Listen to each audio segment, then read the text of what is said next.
الحمدللہ وحدہ والصلاة والسلام علی من لا نبی بعدہ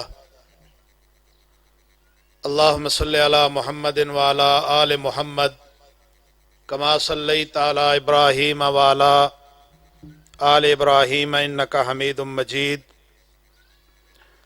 اللہم بارک علی محمد وعلی آل محمد کما بارکت علی ابراہیم وعلی آل ابراہیم انکا حمید مجید اما بعد فإن خیر الحدیث کتاب اللہ وخیر الہدی ہدی محمد صلی اللہ علیہ وسلم رب اشرح لی صدری ویسر لی امری واحلل عقدۃ من لسانی یفقہوا قولی اللہم انفعنا بما علمتنا وعلمنا ما ينفعنا وزدنا علما رب زدنی علما رب زدنا علما فاعوذ باللہ من الشیطان الرجیم ان الشیطان لکم عدوا فاتخذوہ عدوا۔ ترجمہ سماعت فرما لیں۔ اللہ فرماتے ہیں کہ بے شک شیطان تمہارا دشمن ہے، پس تم بھی اسے اپنا دشمن سمجھو۔ صدق اللہ العظیم۔ حمد و ثنا کے لائق اللہ وحدہ لا شریک ہیں، اور درود پاک امام الانبیاء احمد مجتبیٰ امام الحرمین امام القبلتین جد الحسنین امام اعظم امام دین رحمت للعالمین امام کل ختم الرسل رسول مکرم نبی معظم جناب محمد الرسول اللہ صلی اللہ علیہ وسلم کی ذات مبارک پر۔ سامعین محترم،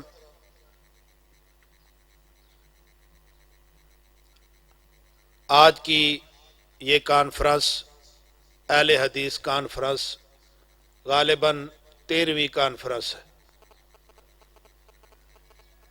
اور مجھے کل کی طرح یاد ہے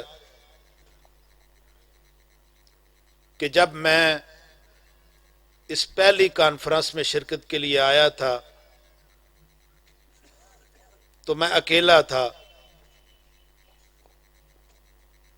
اور اللہ کی توفیق سے پھر ہر سال اس کانفرنس میں شرکت کی، اللہ نے توفیق بخشی۔ تو آج اپنی ایک ضروری مصروفیت کی وجہ سے،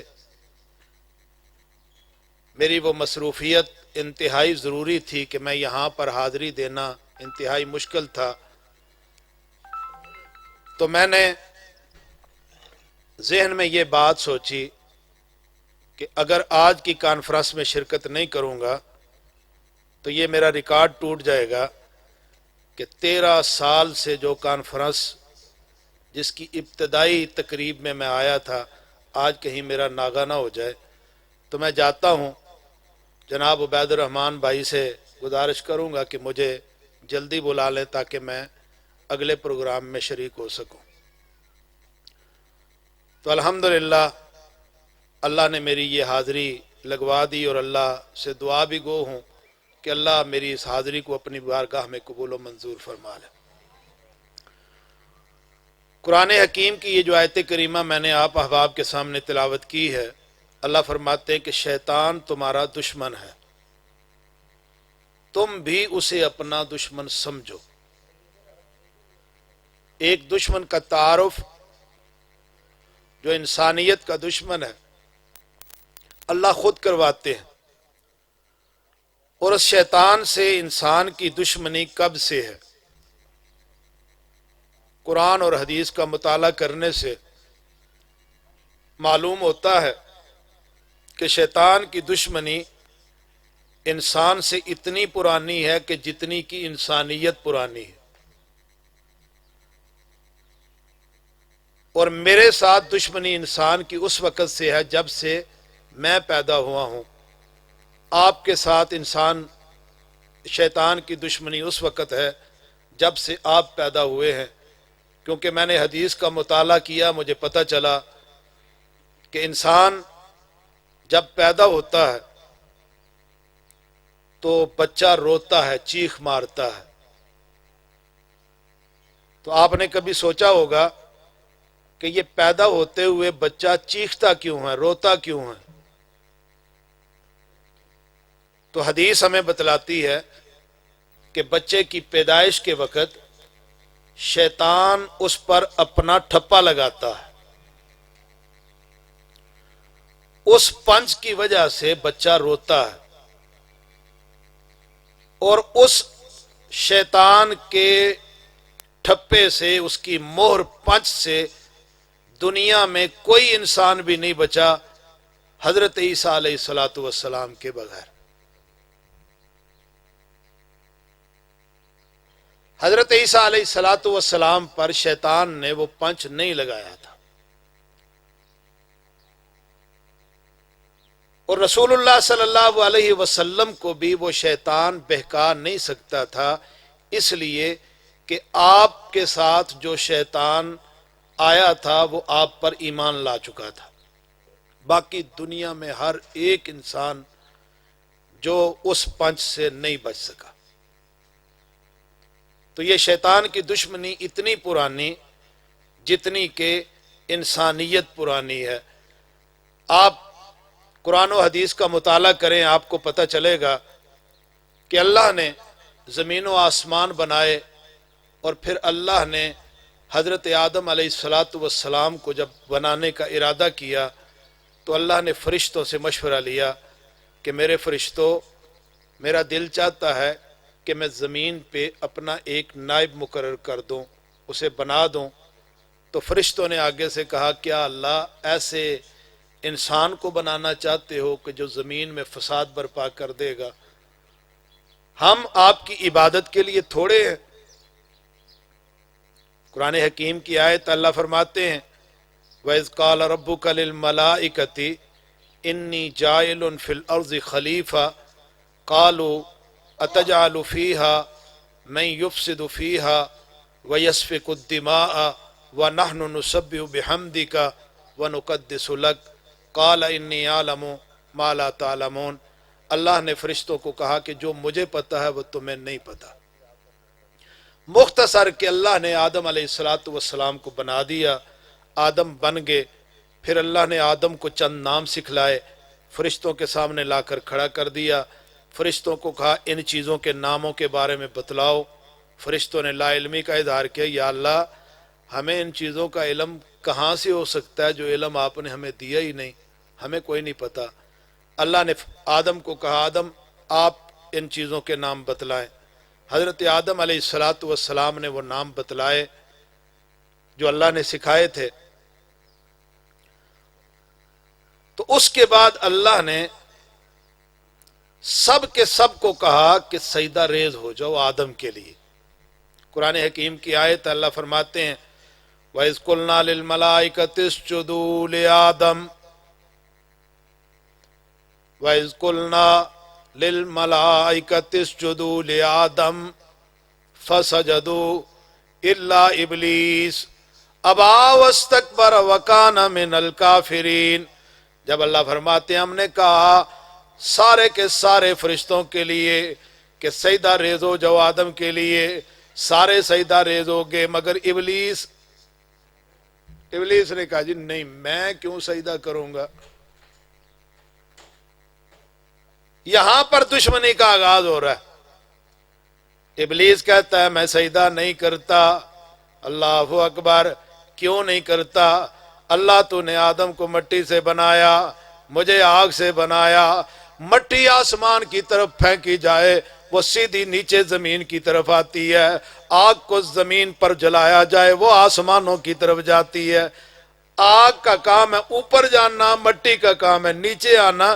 اب جو نیچے آنے والا ہے آپ کہتے ہیں میں اسے سجدہ کروں، میں کیسے سجدہ کروں؟ نہیں کر سکتا، میں نہیں سجدہ کرتا۔ انکار کر بیٹھا، اللہ نے دھتکار دیا۔ حضرت آدم علیہ الصلوۃ والسلام جنت میں، شیطان نکل گیا۔ اللہ اکبر، اللہ کے غضب میں آ گیا۔ حضرت آدم علیہ الصلوۃ والسلام کو فرمایا، اے آدم آپ اور آپ کی بیوی جنت میں رہو، جدھر سے مرضی کھاؤ، کوئی پوچھنے والا نہیں، صرف اس درخت کے قریب نہ جانا۔ اب یہ دشمنی کا آغاز ہو رہا ہے۔ آدم جنت میں رہو آپ اور آپ کی بیوی، جہاں سے مرضی کھاؤ، لیکن اس درخت کے قریب نہیں جانا، اگر اس درخت کا پھل کھاؤ گے تو ظالموں میں سے ہو جاؤ گے۔ اب شیطان آ گیا جنت میں، آ کر کہتا ہے اللہ پتہ ہے اللہ نے یہ پھل کھانے سے کیوں روکا ہے؟ پہلے بابا جی آدم کے پاس، پھر اماں حوا کے پاس، کہ آپ کو پتہ ہے کہ یہ پھل کھانے سے اللہ نے روکا کیوں ہے؟ کہا نہیں پتا کیوں روکا ہے۔ کہا اس لیے کہ جو پھل کھاتا ہے وہ جنت کا وارث بن جاتا ہے، اللہ نے تو آپ کو جنت سے نکالنا ہے، اللہ نکالنا چاہتا ہے، اور جو یہ پھل کھا لیتا ہے وہ تو جنت کا وارث بن جاتا ہے، اس لیے پھل کھا لو۔ مختصر کہ حضرت آدم نے وہ پھل کھا لیا، اللہ نے جنت سے نکال دیا، زمین پر پھینک دیا۔ شیطان نے دشمنی کی حضرت آدم علیہ السلام سے۔ کس وقت؟ یہ انسان سے دشمنی اتنی پرانی جتنی کی انسانیت پرانی، اور عرش والے خدا نے کیا اعلان جاری کر دیا؟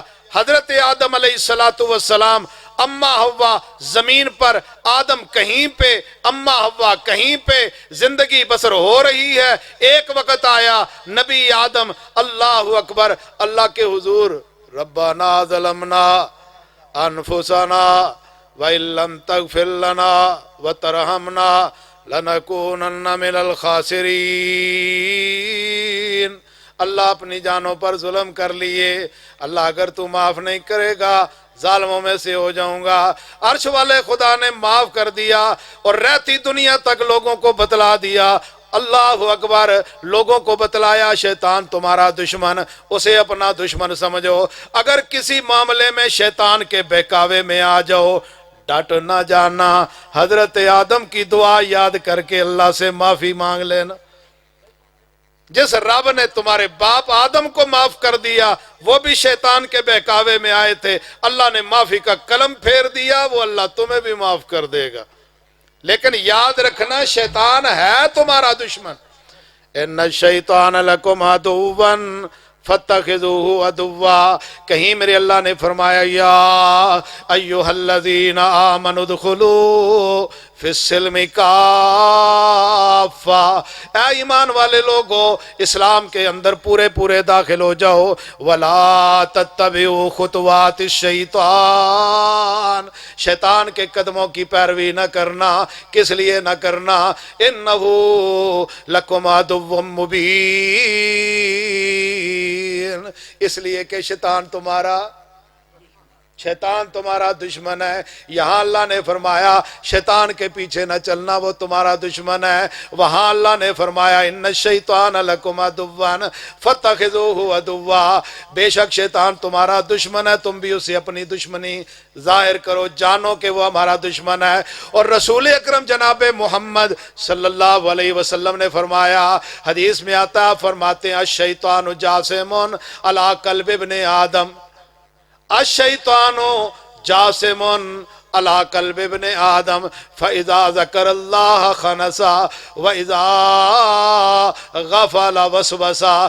شیطان جو ہے وہ ابن آدم کے دل پر چوکڑی مار کر اپنی سونڈ رکھ کر چمٹا رہتا ہے، یہاں تک کہ جب بندہ اللہ کے ذکر کے اندر مشغول ہو جاتا ہے شیطان پیچھے ہٹ جاتا ہے۔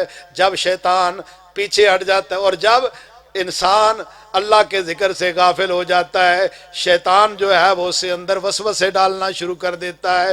رسول اللہ صلی اللہ علیہ وسلم نے ان وسوسوں کے حوالے سے رہنمائی کرتے ہوئے فرمایا، آپ نے تنہائی سے روک دیا، تنہائی میں نہ رہنا۔ تنہائی میں جتنے شیطان کے بہکاوے کے راستے تھے، شریعت اسلامیہ نے ہماری ان کی طرف رہنمائی کر دی کہ اکیلے میں تنہائی میں اپنی زندگی نہ گزارنا۔ کس لیے کہ جب ایک بندہ تنہائی میں چلا جاتا ہے، بند کمرے میں اکیلا چلا جاتا ہے، تو شیطان اس کے پاس ہٹ جاتا ہے اور آ کر پتہ ہے کیا کہتا ہے؟ اب وہ وسوسوں کی زندگی شروع ہو رہی ہے۔ شیطان آ کر کہتا ہے من خلق کذا، اس کو کس نے پیدا کیا؟ دماغ میں خیال آیا من خلق کذا، اس کو کس نے پیدا کیا؟ دماغ میں اس کو اللہ نے بنایا۔ من خلق کذا، اس کو کس نے پیدا کیا؟ اللہ نے پیدا کیا۔ وہ سوالوں کے اندر، جوابوں کے اندر الجھاتا رہتا ہے، یہاں تک کہ وہ کہتا ہے من خلق ربک، اگر یہ ساری چیزوں کو پیدا کرنے والا تیرا اللہ ہے، پھر بتا تیرے اللہ کو پیدا کرنے والا کون؟ اللہ کو کس نے پیدا کیا؟ آقا فرماتے ہیں قبل اس کے کہ شیطان سوال کرتے کرتے تمہارے اس سوال پر پہنچ جائے کہ من خلق ربک، تیرے رب کو کس نے پیدا کیا، اس سے پہلے اپنی تنہائی کو ختم کر کے اپنے آپ کو کہیں اور مصروف کر لو۔ تنہائی انسانیت کے لیے نقصان دہ ہے، تنہائی میں نہ وقت گزارا کریں، اپنے آپ کو مشغول رکھا کریں بہن بھائیوں کے اندر۔ جو لوگ بند کمروں میں بیٹھ کر تنہائیوں میں چلے جاتے ہیں، وہ شیطانی وسوسوں کا شکار ہوتے ہیں اور نقصان اٹھاتے ہیں۔ اور ہماری اس فیلڈ میں بڑے بڑے لوگ بیٹھے ہیں جو لوگوں کے عقائد کو خراب کرتے ہیں اور اس سے فائدہ اٹھاتے ہیں، اور ہمارے لوگوں کو پتہ ہی نہیں۔ ہم کسی کے پاس جاتے ہیں نا تو وہ آگے سے وہ چند باتیں ایسی بتلا دیتا ہے جو خلاف توقع ہے کہ انسان کہاں پہ جانتا ہے، تو وہ کہتے ہیں جی بلے بلے بڑا ولی اللہ ہے جناب، اسے تو وہ باتیں بھی پتہ ہے جو میرے دل کے اندر کی ہیں۔ یہ تو جناب ان کا معجزہ ہے۔ میں اس موقع پر یہ معجزہ، کرامت اور جادوگری کو بیان کرنا چاہتا ہوں کہ دیکھنے میں کام ایک جیسا ہے، لیکن معجزے کا الگ جو ہے وہ سلسلہ ہے، کرامت کا الگ ہے اور جادوگری کا الگ ہے۔ ہم اس معجزے اور جادوگری اور کرامت کو سمجھنے کے لیے ہم شخصیات کو پہلے دیکھیں گے، تو اگر ان شخصیات کو دیکھیں گے تو ہم کسی نتیجے پر پہنچیں گے کہ جادوگری کیا ہے، معجزہ کیا ہے اور کرامت کیا ہے۔ دیکھنے میں بظاہر کام ایک جیسا ہے۔ میں ایک مثال دیتا ہوں قرآن پاک سے اس مسئلے کو سمجھانے کے لیے۔ نبی موسیٰ علیہ السلام فرعونی جادوگر انہیں بلاتے ہیں ایک جگہ پر، کہ فرعون نے اپنے جادوگروں کو ایک جگہ پر اکٹھا کیا، تو فرعونی جادوگر اپنی جادو کی رسیاں اپنے کندھوں پر اٹھائے ہوئے آگے اور ہاتھوں پر لاٹھیاں سوٹیاں جادو کی وہ لے کے آگے، اور موسیٰ علیہ السلام کو بلایا کہ آ جاؤ بھائی۔ نبی موسیٰ بھی آگے، نبی ہارون بھی آگے اور جادوگر بھی آگے، فرعونی سارے سرکاری آگے۔ نبی موسیٰ ہارون کو کہتے ہیں اما ان تلقی و اما ان نکون اول من القا، موسیٰ پہلے آپ جادو پھینکیں گے یا پہلے ہم پھینکیں؟ اما ان تلقی و اما ان نکون اول من القا، موسیٰ پہلے آپ پھینکیں گے، پھینکنے میں پہل آپ نے کرنی ہے یا ہم کریں؟ موسیٰ کہتے ہیں میں تو جادوگر ہے ہی نہیں، میں تو اللہ کا نبی ہوں۔ تو اما ان تلقی و اما ان نکون اول من القا، اس کا جواب دیتے ہوئے حضرت موسیٰ علیہ السلام فرماتے ہیں فَقْضِ مَا أَنْتَ قَاضٍ، آپ جو کرنا چاہتے ہو کر لو، جو پھینکنا چاہتے ہو پھینک لو۔ حضرت موسیٰ کی یہ بات کہنے کی دیر تھی، جادوگروں نے اپنی جادو کی رسیاں پھینکیں، اپنی لاٹھیاں پھینکیں نبی موسیٰ ہارون کی طرف جہاں پر وہ کھڑے تھے۔ خلقت چاروں طرف کھڑی تھی، دیکھ رہی تھی۔ آج تماشا لگے گا، پتہ چلے گا کہ موسیٰ جیتتا ہے یا فرعون کے جادوگر جیتتے ہیں۔ جب جادوگروں نے رسیاں جادو کی پھینکی، لاٹھیاں پھینکی، وہ رسیاں سانپ بن گئیں۔ اللہ اکبر، آنکھوں پر جادو کر دیا ان جادوگروں نے۔ وہ رسیاں ہی تھیں، لاٹھیاں ہی تھیں، لیکن دیکھنے والوں کو وہ سانپ لگتی تھیں۔ نبی موسیٰ کو بھی سانپ لگنے لگی۔ اب نبی موسیٰ جب اپنے طرف چاروں طرف دیکھتے ہیں نا، سانپ ہی سانپ، وہ پھینکی ہوئی لاٹھیاں، پھینکی ہوئی رسیاں سانپ بن گئیں، تو موسیٰ ڈر گئے۔ ہاتھ میں ایک عصا تھا، اپنے عصا کے ساتھ کبھی اس سانپ کو پیچھے کرتے ہیں، کبھی دوسرے کو پیچھے کرتے ہیں، کوئی لڑ نہ جائے۔ ایک سانپ یہاں پہ آ جائے تو کتنا ڈر لگتا ہے، جب ڈھیر سانپوں کے لگ جائیں تو پھر بندے کی کیا حالت ہوتی۔ نبی موسیٰ ہاتھ میں عصا، لاٹھی اور سانپوں کو پیچھے کرتے ہیں۔ اللہ اکبر، ڈر بھی رہے ہیں کوئی سانپ حملہ نہ کر دے، لڑ نہ جائے۔ عرش والا خدا